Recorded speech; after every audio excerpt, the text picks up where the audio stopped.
welcome to the Unlock Your Blocks podcast. My name is Elyssa Smith. I'm your host. And if you have ever struggled with sleep, my friends, I have always struggled with sleep as a little anxious girl.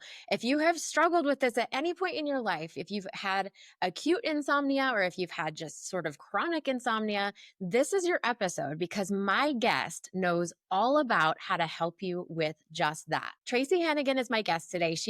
We're old friends, aren't we, Tracy? We've been friends for a while now. But she's a qualified sleep therapist who works exclusively with adults who have insomnia. She has a degree in psychology and is trained in evidence-based approaches for insomnia treatment, recognized by the Society for Behavioral Sleep Medicine. Tracy has also had insomnia herself and uses a compassionate coaching approach to support people in rediscovering their natural ability to sleep. What would you not give to have that, right? When you're really struggling to sleep in the middle of the night. When she's not working with clients, Tracy works on her family tree. Oh, that's so cool. And since her 20-year-old pretends he doesn't need her anymore, she's started to collect a lot of baby houseplants to raise. I love that.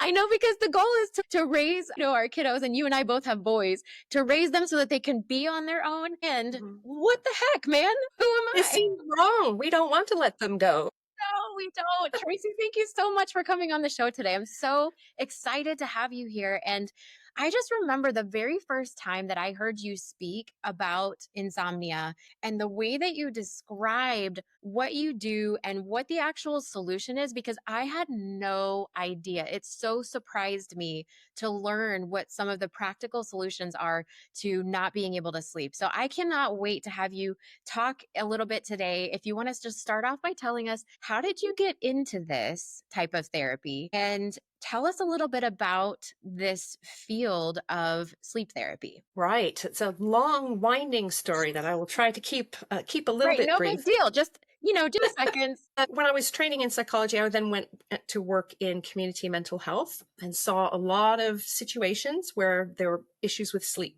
It's very well known that sleep and mental health issues are interconnected and feed one another. Fast forward, moved to the UK, trained as an osteopath. Again, you're seeing sleep issues in a pain clinic setting. Layer into that my own personal experience with insomnia and being kind of a more evidence-based, slanted person. I decided, well, I really want to train in the real approaches, the evidence-based approaches to working with people who have insomnia. And so that's what I did. And it's the most rewarding thing ever to work with. One of the things that I think is really interesting is that people come to me because they want to sort their sleep out.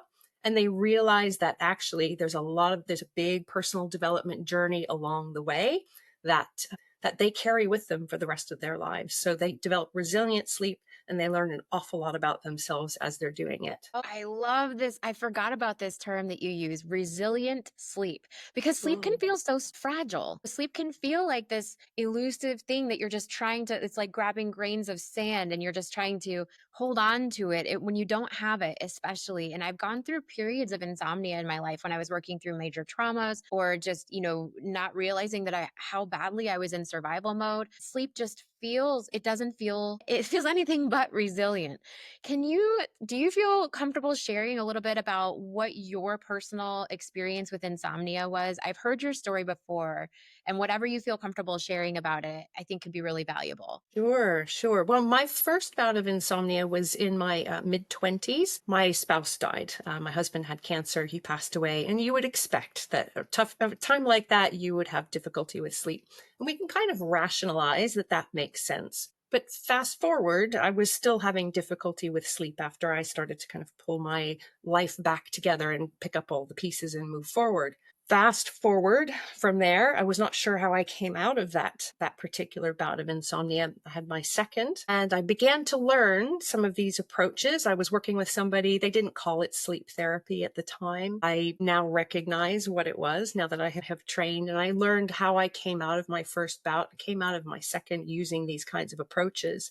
I think for me, the fear was the driving factor that kept me stuck in the cycle, which is a lot of people's story. There's some kind of fear element in there. And I think particularly when we're in a time that we're really vulnerable, there are so few things that we can control, and the control agenda helps us feel safe. It's like our safety brain says, well, if I have all this information and I get everything just right, then I can keep myself safe. The problem is that works when you're running from a tiger, but it doesn't work with sleep. It actually really backfires. I sometimes talk to my clients and explain how sleep and love are very much in their own camp. And everything else in the world out there, most things, probably, maybe there's some exceptions I don't know about, are very different from both sleep and love. And those two things respond really badly to attempts to control them and make them look a certain way. So I think this illusion of fragility around sleep is because we have an expectation that sleep is going to act like other things in our life when it just doesn't. And that for me was a real light bulb moment, I suppose, to realize that actually the way through this is to actually relinquish control, which feels really scary. So that was a big learning that I had. And that's a lot of the journey that people end up taking. Sleep therapy sounds initially like, oh, it's like you got these rules and you got to follow these rules. And people who worry about that, people aren't in a laboratory. It looks very different when you're actually doing the work. But the coming out of that, past that concrete stuff that looks like it's about control, you realize that it's not. We're setting a stage for sleep. We're not forcing the sleep to be there. Same thing with relationships. We can be open to one, but we can't make it look a certain way because it's going to blow up in our face. Yes. Yes, 100%. I love what you're talking about, that sleep and love are similar. I haven't ever heard it quite that way, but it makes sense that because if anyone who's listening has ever experienced insomnia of any sort, you're trying everything, right? You're trying the meditations and you're trying the melatonin and you're trying the, sleep hygiene and you're trying this. And we think that A plus B should equal C. And when it doesn't, it's like, that's not fair. It makes me so mad. And so it is really that desire to control it that makes it feel so elusive. So when you talk about you said a phrase that I wanted to dig more into. Hang on just a second if I can think of it.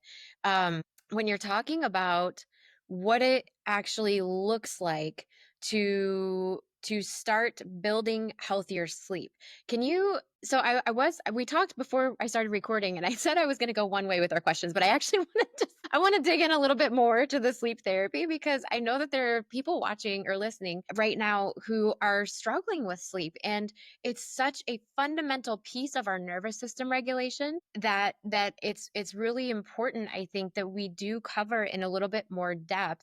And just so you know, if you're listening and you're hearing things that resonate with you, go follow Tracy, go find her on Instagram, and she's got her own podcast coming out soon, and we'll have the information for that when it's ready. And then look in the show notes, you can find all her links. You can book a free chat with her. She can just talk to you about what might be the right next direction for you, because that feeling of being sleep deprived, for me, it was so frustrating when it was like for no good reason. I'm doing air quotes, no good reason. And I'd be like, I'm so tired and I just can't make myself sleep. Like, what is that? And I think that it can take you to a point of desperation. So, Tracy, how can you walk us through a little bit about sleep cycles and, the circadian rhythm just a little bit? I know that this is something that you touch on when you teach classes. Can you just give an overview of why this is something that we can't control and how it has to be more intuitive than rule following? Yeah, it's such a great way to frame it. The way that I describe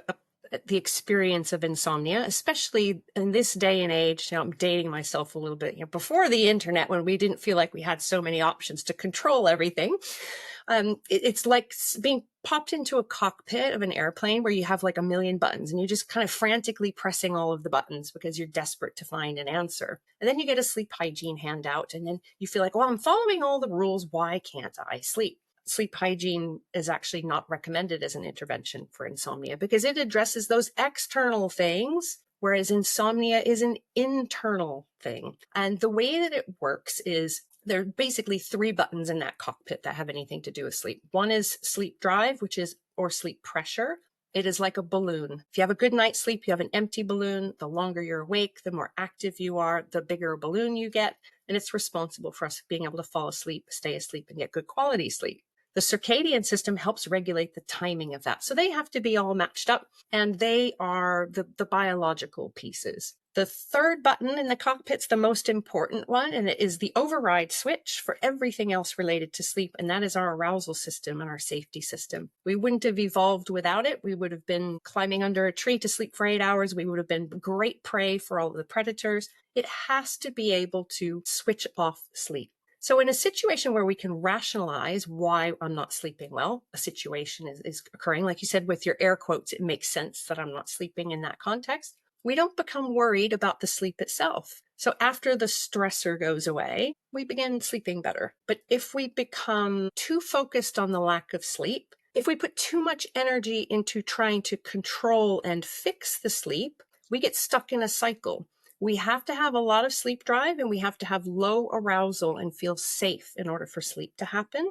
We can have all of the sleep drive in the world. If our arousal system is switched on because we are worried about not sleeping, we get stuck in this vicious loop where our sleep gets poorer, our arousal goes up because we're worried. We try even harder, then our sleep gets poorer, and we sort of start circling this drain of desperation. Because what do? We're following all of the rules. We're doing everything that we are supposed to do, in big air quotes. And we begin to feel, I certainly felt like something must be fundamentally wrong with my brain that I can't sleep when I'm doing all of the things that I should. And people mean well when they say, well, just go to bed early, take a nap, have a lie-in in the morning. All of those things in the long run worsen sleep over time. Sleep is a little bit like pizza. If you've ever made a pizza and rolled out a pizza dough from scratch, if you have a personal pan-sized blob of pizza dough, which is, I can generate X amount of sleep, and you try to stretch it out, roll it out onto a much bigger pizza stone, what happens? You can create this visual where it's got holes in it